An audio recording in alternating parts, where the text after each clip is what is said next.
Alors, déjà, est-ce que vous arrivez à m'entendre? C'est bon?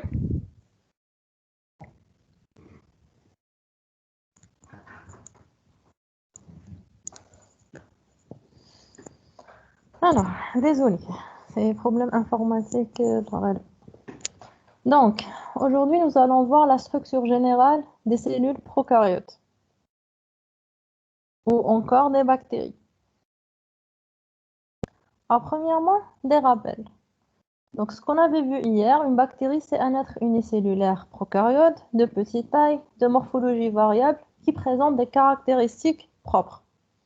Donc, c'est très important cette définition. Et chaque mot est vraiment très important aussi. Alors, une bactérie est un être unicellulaire, contrairement aux cellules eucaryotes. Alors, c'est quoi la différence entre une cellule prokaryote et une cellule eucaryote? Premièrement, déjà, c'est la taille des cellules, qui n'a absolument rien à voir. Une cellule prokaryote est jusqu'à 100 fois plus petite qu'une cellule eucaryote.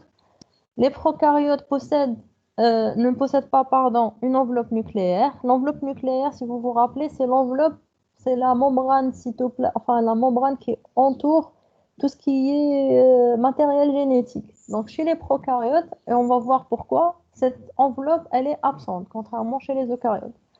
Les organites membraneux sont absents. Le peptidoglycane dans la paroi, il est présent. Et cette information, elle est très importante. On va voir pourquoi. Les histones associées à l'ADN sont absentes. Le chromosome, il est circulaire. La reproduction, elle se fait par scissiparité et non pas par mitose et méiose. Alors, c'est quoi une scissiparité? C'est tout simplement qu'une bactérie, au cours de sa vie, on va dire ça comme ça, elle va décider de se multiplier. Elle va tout simplement se scinder en deux. Il n'y a pas comme les étapes, ça a mitose et méiose. Donc, tout simplement, elle va se scinder en deux et va donner deux cellules filles qui vont à leur tour se scinder en deux, ce qui va vous donner quatre, etc., etc. L'organisation cellulaire, presque toujours une seule cellule pour les bactéries, alors que les eucaryotes, elles sont pluricellulaires et c'est ce qui vous donne par exemple des tissus, alors que chez les bactéries, non. Vous avez une seule bactérie qui circule. Les ribosomes, la taille c'est 70 S pour les prokaryotes et de 80 S pour les eucaryotes. Alors la classification, on avait vu hier, c'était la même diapo. On les classe en famille. Là, ce qui est important pour nous, c'est famille, genre et espèce. Par exemple, pour Escherichia coli. Alors la morphologie des bactéries, l'étude morphologique, elle peut être effectuée au microscope optique selon deux modalités. Alors, premièrement, l'examen à l'état frais, à l'objectif 40. Alors, si vous vous rappelez, vous avez dû manipuler jusqu'à maintenant des microscopes. Vous avez l'objectif 40 et l'objectif 100. Alors, l'objectif 40, il nous renseigne surtout sur la mobilité de la bactérie, sur la forme de la bactérie, parce que tout simplement, vous mettez une bactérie dans de l'eau physiologique entre une lame et une lamelle, donc elle est toujours vivante, si vous voulez. Donc, vous arrivez à la voir bouger. On va voir ça en TP. L'examen des préparations fixées et colorées, dès le moment où vous dites fixé et coloré, ça veut dire que vous allez tuer cette bactérie. Donc, automatiquement, vous n'allez pas voir la mobilité. Elle se fait par la coloration de Gram, ou bien la coloration au bleu de méthylène, la coloration de Zilnelsen.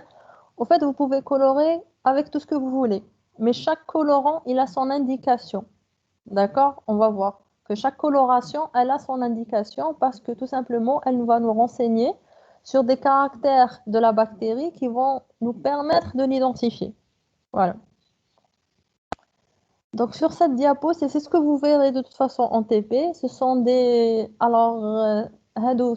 staphylocoques, ce sont des cocci positifs en grappe de raisin. À droite, ce sont des streptocoques en chaînette, c'est-à-dire des cocci assemblés en chaînette. Les deux en haut, c'est la coloration de Gram. En bas, c'est la coloration de Zilnelsen. Ce qui est en bleu, c'est une réaction inflammatoire, c'est des polynucléaires neutrophiles. Et ce qui est en rose, ce sont les bacilles de Koch ou bien bacilles responsables de la tuberculose. Donc, c'est la coloration de Zilnelsen. Alors, organisation de la cellule prokaryote ou bien d'une bactérie. De quoi est formée une bactérie? Donc, vous avez deux types de structures. Soit une structure qui est obligatoire, Ça veut dire que obligatoirement la bactérie, elle doit l'avoir pour vivre dans le milieu extérieur, et d'autres qui sont facultatives. Les facultatives, si vous voulez, c'est des options que certaines bactéries ont en plus. Elles peuvent l'avoir ou elles peuvent ne pas l'avoir. Ce sont des caractères qui vont rien enfin, qui vont lui rapporter, si vous voulez, des avantages par rapport aux autres. Mais ça ne rentre pas dans sa survie dans le milieu extérieur, contrairement au caractère obligatoire. Alors, voici la structure, enfin, le schéma d'une bactérie. Nous allons voir chaque structure séparément.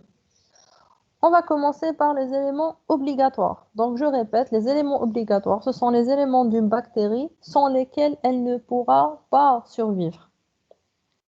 Premièrement, bien sûr, c'est l'appareil nucléaire ou nucléoïde. C'est le matériel génétique d'une bactérie. Comme vous le savez à ce stade-là, le matériel génétique de n'importe quelle cellule, c'est la chose la plus importante pour une cellule. C'est la chose la plus précieuse qu'elle est, parce que c'est lui qui va coder pour absolument tout. Donc c'est la différence la plus frappante entre les eucaryotes et les prokaryotes. L'appareil nucléaire bactérien est représenté par un seul chromosome qui est circulaire et constitué d'ADN double brun, d'accord? Et bien sûr, l'absence de membrane nucléaire. Comme vous le voyez, il n'y a pas de membrane qui va délimiter l'appareil nucléaire. Et le fait qu'elle n'ait pas de membrane, ça a un but précis. C'est tout simplement, c'est le contact entre l'ADN et le cytoplasme qui va permettre un transfert génétique. On va voir ça dans le cours de génétique. Un transfert génétique qui est très rapide parce que c'est ce qui permet à une bactérie de s'adapter dans le milieu dans lequel elle est. Ce sont les transferts génétiques.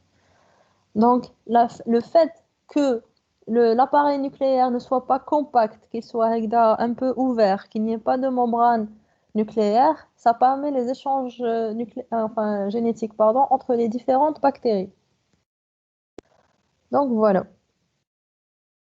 Deuxièmement, donc premièrement, le matériel génétique. Deuxièmement, le cytoplasme. Le cytoplasme, il n'a rien d'extraordinaire. C'est un cytoplasme simplifié qui ne possède, enfin, qui ne contient aucun organe, et ça c'est très important.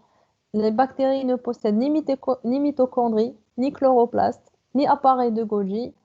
Elles possèdent absolument rien. C'est vraiment un cytoplasme qui est très simplifié. Alors, les ribosomes, ce sont des structures obligatoires parce que tout simplement, ce sont elles qui sont responsables de la synthèse des protéines. Si vous vous rappelez enfin, le module de génétique, vous avez votre ADN qui est un code et vous avez besoin du ribosome qui va décoder votre ADN tout simplement en protéines. Enfin, en protéines. On les appelle souvent les ribosomes 70S. Troisièmement, les inclusions. Les inclusions, ce sont des granulations de stockage ou inclusions qui sont fréquemment retrouvées. Le type et la qualité de ces particules varient selon le type de bactérie. Donc chaque bactérie a des granulations ou des inclusions qui sont différentes. Ça peut être des inclusions qui possèdent, je sais pas, enfin, des nutriments, quoi. Ce sont des inclusions de stockage. Alors, troisièmement, pardon, on a vu le matériel génétique, le cytoplasme. Troisièmement, la membrane cytoplasmique. Alors, elle entoure le cytoplasme, parce que avec le cytoplasme, c'est une substance gélatineuse. Elle doit bien être entourée par quelque chose pour qu'il la contienne. Donc, d'un point de vue agencement moléculaire, les lipides membranaires sont disposés en double couche. La membrane cytoplasmique est tout simplement, comme toutes les membranes cytoplasmiques, c'est une double couche lipidique. Les pôles hydrophobes sont en contact soit avec le cytoplasme, soit avec l'espace périphérique. Donc, c'est ça, les pôles hydrophobes. Voilà. Donc, nous avons vu l'ADN, le cytoplasme, la membrane cytoplasmique. C'est la première couche qui entoure le cytoplasme. Elle peut posséder des protéines membranaires qui sont placées. Elles sont intégrées soit dans la double couche lipidique, soit dans la périphérie. Alors, c'est quoi le rôle de cette membrane? Donc, c'est une membrane qui est semi-perméable. Elle règle les échanges entre le cytoplasme et le milieu extérieur. Bien sûr, comme vous le savez, c'est le même principe pour les cellules eucaryotes. C'est très important parce que vous devez avoir une membrane qui régule les échanges. Sinon, ça va pas le faire. Donc, elle joue un rôle dans le transfert de substances, soit dans la diffusion simple, et elle joue le rôle de soit dans un transport actif, et c'est ça le rôle des perméases qui se trouvent dans la membrane. Normalement, ça, vous l'avez déjà vu, enfin, chez les eucaryotes. Quatrièmement, la paroi. Et je pense que la paroi, c'est l'organisme le plus important chez une bactérie. Après, bien sûr, le matériel génétique. Donc, les prokaryotes sont entourés d'une paroi qui maintient la forme, assure une protection et empêche la cellule d'éclater dans un milieu hypotonique. Elle est retrouvée de manière quasi constante. Seuls les mycoplasmes en sont dépourvus. Donc, les mycoplasmes, ce sont les seuls types de bactéries, sont les seules espèces de bactéries qui n'ont pas de paroi. Mais on va voir ça qui a le cours des mycoplasmes. Elles ont une membrane cytoplasmique qui est extrêmement riche en protéines. Donc, si vous voulez, c'est sa membrane cytoplasmique qui va jouer le rôle de la paroi qui est absente. Donc, la paroi des prokaryotes est différente des cellules végétales eucaryotes. Chez les bactéries, elle contient une substance particulière qui est le peptidoglycane, qui forme un réseau de polymères. Bon, vous n'allez pas apprendre le N-acétylglucosamine. Ce que vous devez retenir, c'est tout simplement qu'une paroi d'une bactérie, elle est riche en peptidoglycane. Ah, c'est la paroi qui va définir ce qu'on appelle les bactéries à gram positif et les bactéries à gram négatif. La coloration de gram, c'est la coloration de base en bactériologie. Vous allez la voir en TP. C'est la coloration qu'on utilise le plus pour différencier et pour classer les bactéries. Alors, quelle est la différence maintenant entre la paroi d'une bactérie gram-positif, ce qu'on appelle gram-positif, et une bactérie à gram négatif? Donc, sur ce schéma, à gauche, vous avez la paroi des gram-positifs. Vous avez la membrane cytoplasmique qui est présente chez les deux types de bactéries. OK? Ensuite, vous avez la très grosse couche de peptidoglycane chez les gram-positifs. Alors que chez les grammes négatifs, vous allez avoir la membrane cytoplasmique, ensuite une petite couche de peptidoglycane, mais surtout une autre membrane, ce qu'on appelle la membrane plasmique externe, qui a exactement la même composition que la membrane cytoplasmique. C'est une double couche lipidique. D'accord? Donc, ça, c'est la structure, la différence entre une bactérie à gram positif et une bactérie à gram négatif. Sauf qu'en pratique, je ne peux pas faire une découpe. J'ai une bactérie, j'ai un prélèvement, je ne sais pas, un prélèvement d'urine, et j'ai une bactérie qui pousse. Et je dois l'identifier, parce que je dois identifier afin de détecter quels sont les antibiotiques qui vont être utilisés, etc. Donc moi, comment je vais l'identifier? Je ne peux pas découper sa paroi et voir elle a quel type de paroi. Donc, ils ont inventé ce qu'on appelle la coloration de Gram, qui va différer d'une bactérie entre guillemets gram positif et gram négatif à cause de cette structure. Tout simplement à cause de la très forte couche de peptidoglycane chez les grammes positifs et la présence d'une membrane plasmique externe chez les grammes négatifs.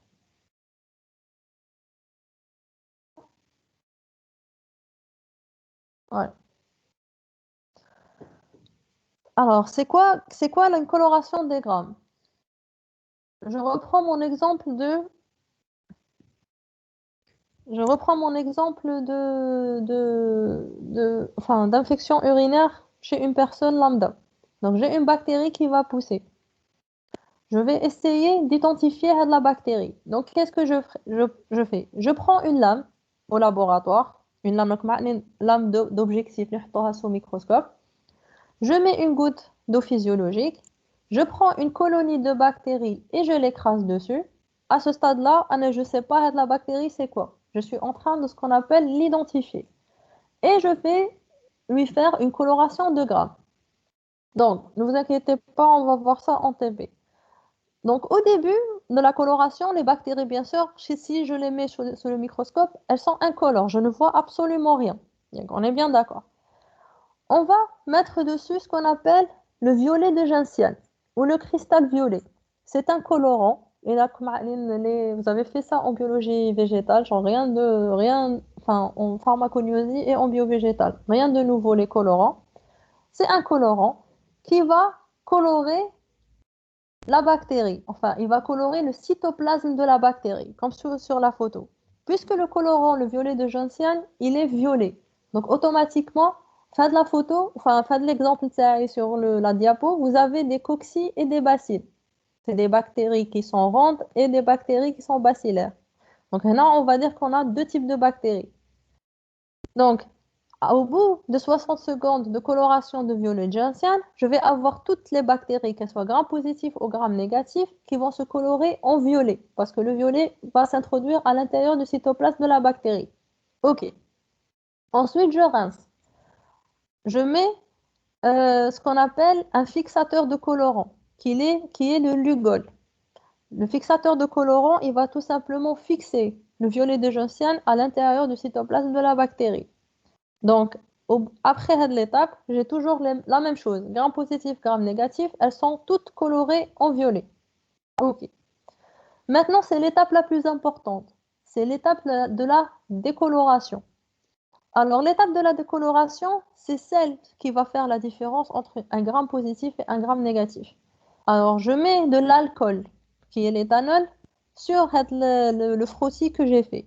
Et je laisse agir entre 10 à 30 secondes selon l'alcool que j'ai. Et je rince. Alors maintenant, je vais avoir deux types de bactéries. Alors, qu'est-ce qui s'est passé? On a dit que les bactéries à gram positif, ce sont des bactéries qui ont une couche de peptidoglycane qui est très épaisse. La couche de peptidoglycane épaisse ne va pas laisser passer l'alcool. Alors, vous savez tous que l'alcool, c'est un décolorant. Au labo, comme lorsque vous vous tachez les mains avec un colorant, lorsque vous mettez dessus de l'alcool qui est un solvant, on est bien d'accord, il va tout simplement enlever la couleur. Donc c'est le même principe pour les bactéries.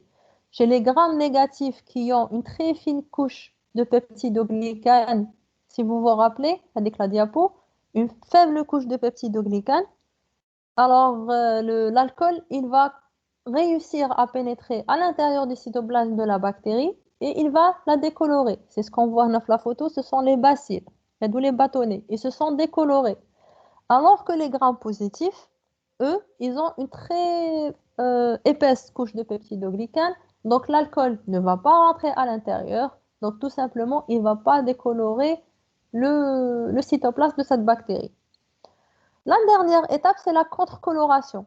Pourquoi une contre-coloration? Parce que tout simplement, si j'ai un frottis de bactéries gram négatifs et que cette l'étape, je les ai décolorées à l'éthanol, si je regarde sous le microscope cette l'étape, je ne vais rien voir parce que tout a été décoloré. La contre-coloration, généralement, on utilise de la fuchsine. La fuchsine, c'est un colorant qui est rose. Rose. Donc, ça va me colorer les bactéries qui ont été décolorées. Donc, on a fait l'exemple, les bactéries qui ont été décolorées, elles vont être recolorées avec la fuchsine qui est rose, alors que les bactéries gram-positifs, elles sont déjà colorées en violet. Et on va voir l'exemple, le violet, il est très foncé. On va voir la diapo après. Le violet, il est extrêmement foncé. Donc, automatiquement, si je rajoute du rose clair sur du violet foncé, je vais avoir toujours du violet foncé. Et c'est ce qui va vous donner ceci. Je ne sais pas si la diapo, elle est apparue chez vous. Donc, à gauche, c'est une bactérie qui est gram-négatif. Donc, elle dit la bactérie qui est gram-négatif à gauche, qui est rose, comme vous le voyez. Donc, au début, elle a été colorée par le violet, ensuite décolorée par l'alcool, parce que tout simplement, sa membrane, enfin, sa paroi, elle est très, très pauvre en peptidoglycane. Donc, ça a laissé passer l'alcool. Elle a été décolorée. On l'a recolorée avec de la fuchsine, qui est rose. À droite, tout simplement, comme vous le voyez, c'est vrai, on dit violet de gentiane, mais c'est vraiment un violet qui est très très foncé. Donc à droite, la bactérie, elle a été colorée par du violet. Elle n'a pas été décolorée par l'alcool parce qu'elle a une couche de peptidoglycane qui est extrêmement épaisse, qui n'a pas laissé passer l'alcool. Et on lui a rajouté du rose qui est la fuchsine. Le rose sur le violet, ça n'a rien donné, donc ça reste violet. Voilà. Donc c'est ça la différence entre une bactérie à gram positif et bactérie gram négatif. Et ça, c'est la première étape d'identification en bactériologie. Parce que c'est à partir de là qu'on va choisir quel type de test on va faire après. Et comme vous le voyez, ça vous montre aussi et la forme de la bactérie, si c'est un cocci ou c'est un bacille, et le mode d'arrangement pardon, de cette bactérie. Donc à droite, comme vous le voyez, ce sont des chaînettes. Normalement, c'est un streptocoque. C'est un coccigramme positif assemblé en chaînettes. C'est un streptocoque. Voilà. Hadi, c'est une diapo qui montre un mélange. Je peux par exemple, on pourra le faire en TP. On mélange deux types de bactéries, un gramme positif, un gramme négatif, flumen frottis. On mélange et on colore, on fait une coloration de grammes pour que vous voyez la différence entre un gramme positif et un gramme négatif. Voilà. Mais je vous le dis dès maintenant, pour avoir le résultat, il faut avoir des colorants au top du top. Donc, c'est par expérience que vous arrivez à ce résultat. Voilà. Est-ce que vous avez compris? Si je vais trop vite, vous me le dites, hein. Parce que moi, je trouve comme je suis en face, je n'arrive pas à savoir ce que vous avez compris, est-ce que vous n'avez pas compris. Voilà. Ok. Donc, jusqu'à maintenant, on a vu les éléments obligatoires d'une bactérie. On a vu que les éléments obligatoires, c'était le cytoplasme, le matériel génétique et la paroi. Maintenant, on va voir les éléments facultatifs. Les éléments facultatifs, c'est ce qu'on appelle, ce que moi j'appelle, ce sont des options. Si vous voulez, c'est comme pour les voitures. C'est les options en plus pour une bactérie. Elle n'est pas obligée de les avoir, mais quand elle les a, c'est un truc en plus pour elle. Donc ça va, quand je dis un truc en plus pour elle, ça ne veut pas dire comme chez sous les chapeaux, non. Ça veut dire tout simplement qu'elle va augmenter sa pathogénicité, elle va augmenter sa résistance dans le milieu extérieur, elle va augmenter beaucoup de choses, enfin ce qu'elle veut. D'accord? Et et ça, c'est particulier pour les bactéries. Par exemple, je peux avoir, enfin, les éléments facultatifs, ce sont des informations génétiques que les bactéries, elles vont acquérir. Ça veut dire quoi? Ça veut dire que je peux avoir une E. coli à la base qui n'a absolument rien du tout, et au fur et à mesure de sa vie, entre guillemets, elle va acquérir des informations génétiques de comment synthétiser ça ou comment faire ça. Et c'est ça les échanges génétiques entre les bactéries. Ça ne veut pas dire que la bactérie, elle n'a que ça et elle ne peut rien posséder en plus. Bon, on va voir, vous allez comprendre. Donc, premièrement, l'ADN extrachromosomique. On a vu que les éléments obligatoires, l'ADN chromosomique. La bactérie, elle peut avoir de l'ADN extra-chromosomique. Et c'est ce qu'on appelle les plasmides. Je pense que vous avez vu ça, le module de génétique en deuxième année. Mais bon. Les plasmides, c'est quoi? Ce sont tout simplement, qui m'ont fait de la photo, ce sont des molécules qui sont d'ADN double brin, qui soit s'intègrent à l'intérieur du chromosome, on va voir dans le cours de génétique, soit qui vont exister indépendamment. Ça veut dire tout simplement, c'est un morceau d'ADN qui ne fait pas partie de la bactérie, et qui flotte dans le cytoplasme. Et bien sûr, qui va coder pour une information génétique pour la bactérie. Alors, les plasmides participent au transfert horizontaux de gènes entre les populations bactériennes. Ça veut dire quoi? Que les bactéries, elles vont s'échanger ce morceau d'ADN avec différentes informations génétiques. La dissémination des gènes confère les avantages sélectifs. Par exemple, et l'exemple le plus classique, c'est tout simplement la résistance aux antibiotiques. Donc, je le dis chaque année, les bactéries, contrairement aux êtres humains, elles adorent partager entre elles des informations. Alors, ça veut dire quoi? C'est-à-dire que la bactérie, elle va acquérir une information de comment résister. Bon, je fais un exemple. Elle va résister à l'ampicilline. Donc, l'information, elle ne va pas la garder que pour elle. Elle va la partager avec toutes ses copines, entre guillemets. Toutes les bactéries qu'elle va rencontrer de la même espèce qu'elle, elle va lui donner le morceau de plasmide. On va voir comment le cours de génétique, parce que théoriquement c'est facile, mais en pratique c'est très compliqué. C'est tout un enfin c'est tout un processus. Elle va lui donner de l'information génétique et la bactérie en face, elle va savoir comment résister aux antibiotiques. Et c'est ça le problème actuel des résistances aux antibiotiques.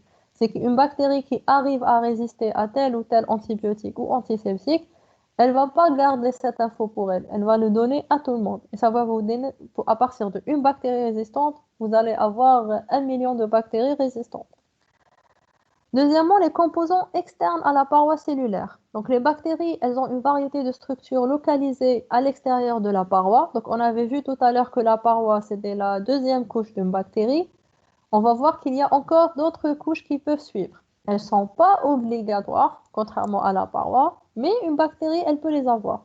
Celles-ci jouent un rôle dans la protection, l'attachement et la mobilité de la bactérie. Premièrement, le glycocalyx. C'est quoi le glycocalyx? Tout simplement un réseau de polysaccharides, de polypeptides, ou des deux, polysaccharides et polypeptides, qui sont situés à la surface de la membrane externe des grammes négatifs ou à la surface de la paroi des grammes positifs. Donc c'est une enveloppe en plus qui peut exister chez certaines bactéries.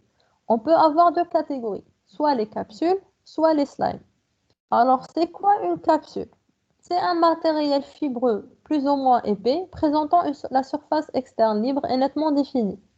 Elles sont facilement visibles au microscope optique, après coloration, par exemple à l'eau creux de Chine, quand vous le voyez faire les photos. Par exemple, à droite, ce que vous voyez en trait foncé, en noir, c'est la bactérie. Et euh, tout ce qui est en clair, si vous voulez, c'est sa capsule. Et pourquoi c'est très important pour une bactérie, une capsule? Si vous arrivez, enfin, si vous voyez, elle a une taille beaucoup plus importante que la bactérie elle-même. Donc, automatiquement, le principal rôle de cette capsule, c'est quoi? C'est tout simplement de protéger cette bactérie contre toute agression extérieure, incluant bien sûr le système immunitaire. Et c'est ça le problème pour une bactérie en pathologie humaine. Une bactérie qui a une capsule pareille, aussi grosse qu'il faut la protéger, donc, automatiquement, elle va la protéger contre tout ce qui est phagocytose, elle va la protéger contre les anticorps, contre le système du complément, etc. Et je donne l'exemple classique, par exemple, le pneumocoque, maintenant, c'est un pneumocoque. Le pneumocoque en pathologie humaine, il est responsable de bronchites, de sinusite, etc. Alors, c'est pour les souches non capsulées. Et pour la souche qui arrive à synthétiser cette capsule, qui est une option en plus, elle va causer carrément une méningite. Une méningite, c'est l'inflammation des méninges. Donc vous voyez que ça n'a rien à voir. Le pouvoir pathogène avec capsule et sans capsule, ce n'est pas du tout la même chose. D'où l'importance pour une bactérie. Deuxièmement, le slime.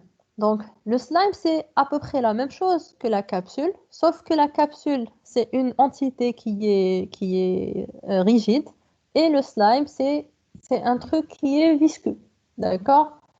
Donc, c'est une couche régulière de sous-unités glycoprotéiques recouvrant la surface cellulaire et diffusant dans le milieu, qui lui va lui conférer une très forte viscosité. Et toujours, le slime, ou cette substance visqueuse que la bactérie, elle va synthétiser, le rôle SAHA, c'est tout simplement d'empêcher la pénétration des antibiotiques, enfin qu'elles arrivent jusqu'à la bactérie, le système immunitaire, les antiseptiques, etc., etc. Deuxièmement, les pili.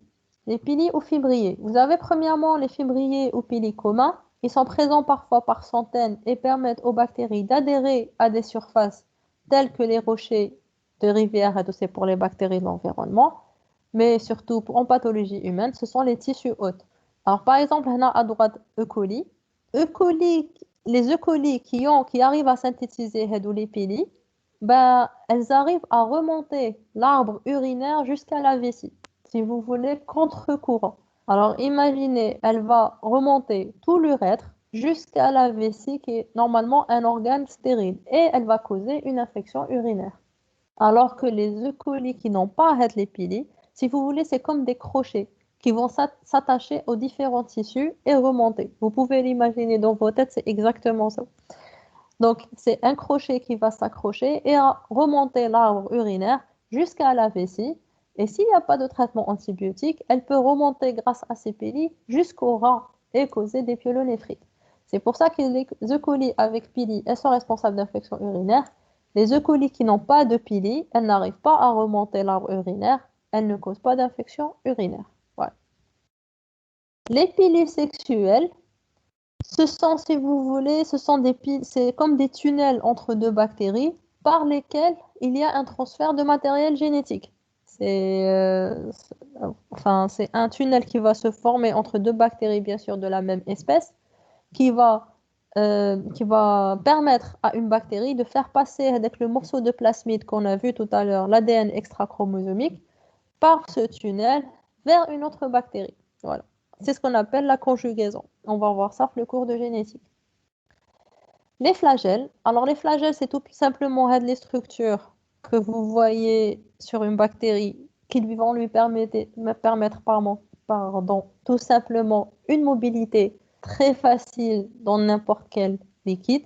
Alors, c'est une option qui est très importante pour une bactérie. Elles codent pour ce qu'on appelle l'antigène H. Elles sont immunogènes. Vous avez différents types de flagelles. On peut avoir une ciliature monotriche, c'est un seul flagelle, comme pour le choléra. Vous pouvez avoir une ciliature amphotriche, c'est deux flagelles d'un bout à l'autre de la bactérie. L'omphotriche, plusieurs flagelles. Ou encore ciliature péritriche, c'est tout autour de la bactérie. Donc, sans vous le dire, la bactérie qui a une ciliature péritriche, elle est extrêmement mobile. De toute façon, on va voir la mobilité en TP. C'est joli à voir, on va dire ça comme ça. Troisièmement, les sports. Alors, c'est quoi une sport? Sport, c'est pas S-P-O-R-T, hein. C'est pas le sport, riyada. Non, les sports, ça s'écrit S-P-O-R-E-S. C'est très important et j'insiste sur ça. Donc, c'est quoi une spore? Une spore, c'est tout simplement certaines bactéries. C'est une option pour certaines bactéries. C'est alors quand une bactérie elle est dans un milieu qui est pauvre, qu'elle sent qu'elle va bientôt mourir, si vous voulez, elle va produire une spore. La spore, c'est comme une graine. C'est une graine de bactérie, voilà, pour dire ça comme ça. Le rôle de cette graine, c'est quoi? C'est de se disséminer dans le milieu extérieur et de résister surtout dans le milieu extérieur. Et si un jour, elle a de la spore, elle va rencontrer un milieu qui est riche, elle va tout simplement germer entre guillemets, hein, et elle va donner une bactérie. Donc, certaines bactéries d'intérêt médical, comme le Clostridium et le Bacillus, ont la propriété de se différencier en forme de survie. C'est ce qu'on appelle des formes de survie, appelées les spores. Alors, je donne l'exemple classique, c'est le botulisme. Alors, le botulisme, il est causé par le Clostridium botulinum. Clostridium botulinum, c'est une bactérie qui est anaérobie stricte. Entre guillemets, ça veut dire qu'elle est allergique à l'oxygène. Elle ne survit pas en présence de l'oxygène, tout simplement. Elle survit dans des milieux où il y a une absence totale d'oxygène. Alors, vous allez me dire, dit la bactérie, elle va survivre dans le monde extérieur. Parce qu'on est bien d'accord, dans le monde qu'on vit, fait de l'oxygène. Donc, elle va pas pouvoir survivre sur des surfaces, sur des plantes, que ce soit elle ou l'autre exemple aussi, c'est le tétanos, Clostridium tetani. Alors, vous allez me dire comment ça se fait qu'on chope le tétanos lorsqu'on va se blesser avec un outil qui est à l'extérieur. Bien. Donc, c'est là où vient le rôle de la spore. Donc, la bactérie, que ce soit Clostridium botulinum ou tétanie, botulisme ou tétanos, qu'elles sentent qu'elles vont mourir ou non, elles vont produire la spore. La spore, c'est la structure. Alors, tout simplement, elle est très, très, très, très bien protégée par de très grosses membranes. Voilà. Qui vont la protéger contre absolument tout. Elles vont la protéger contre la chaleur, elles vont la protéger contre les UV, elle va la protéger contre la dessécation, l'absence de nutriments. Elle peut survivre à de la spore des centaines d'années. D'accord? Et bien sûr, elle va la protéger dans le cas des bactéries anaérobies contre l'oxygène. Si l'oxygène ne rentre pas à l'intérieur de cette spore, donc automatiquement la bactérie ne va pas mourir. À l'intérieur de cette spore, la bactérie, elle est en état de dormance. Ça veut dire qu'elle ne se nourrit pas, elle ne se multiplie pas. Elle est en dormance. Mais, par exemple, dans le cas du tétanos, si une personne, elle va se blesser avec un outil sur lequel il y a des spores de tétanos, d'accord, de Clostridium tetani, la spore, elle va rentrer à l'intérieur du sang. enfin à l'intérieur, sous la peau, donc dans le sang. Elle va circuler dans le sang. Et on est bien d'accord que le sang, c'est un milieu qui est extrêmement riche en nutriments. C'est le rêve pour une bactérie. فيه كل شيء. Et bien sûr, il n'y a pas beaucoup d'oxygène dans le sang. Dans le sang, les molécules d'oxygène, elles sont attachées. Donc, elles ne vont pas circuler هكذا. Donc, elle n'est pas toxique pour la bactérie. Il n'est pas toxique pour la bactérie. Donc, la spore, qu'est-ce qu'elle va faire? Elle va se dire, tiens, c'est un bon milieu pour moi. Donc, elle va germer. Et elle va donner une bactérie qui est Clostridium tetani. Le Clostridium tetani, il est dans un milieu parfait pour lui. Il fait chaud, 37 degrés, il y a des nutriments. Donc, il va se multiplier et va donner le tétanos. Voilà. C'est ça le rôle, ça, une spore. C'est un truc de survie pour une bactérie. Mais heureusement, c'est pas toutes les bactéries qui l'ont. C'est certaines bactéries, déjà, c'est certaines bactéries qui possèdent la spore. Donc, la spore, elle peut être soit centrale ou subterminale non déformante, soit spore subterminale déformante, c'est-à-dire qu'elle va déformer le bacille, qui moi fait le cas. Elle va complètement déformer la bactérie, comme le botulisme. Une spore terminale déformante, comme le tétanie. Donc, alors, je pense qu'on va s'arrêter là aujourd'hui, parce que c'est déjà, ça fait beaucoup d'informations. Il nous reste les milieux de culture, on va voir ça la prochaine fois avant d'entamer la suite, ou là une autre fois, on va voir. De toute façon, c'est une parenthèse qui est importante avant d'entamer les TP. Euh, donc, c'était le cours de la structure générale des bactéries. Je vais vous l'envoyer, faites la plateforme. Ce soir, je vais vous l'envoyer. Si vous avez encore une fois des questions, n'hésitez pas. Désolée pour la panne d'ordinateur au début. Voilà. Bon courage et à dimanche, je pense.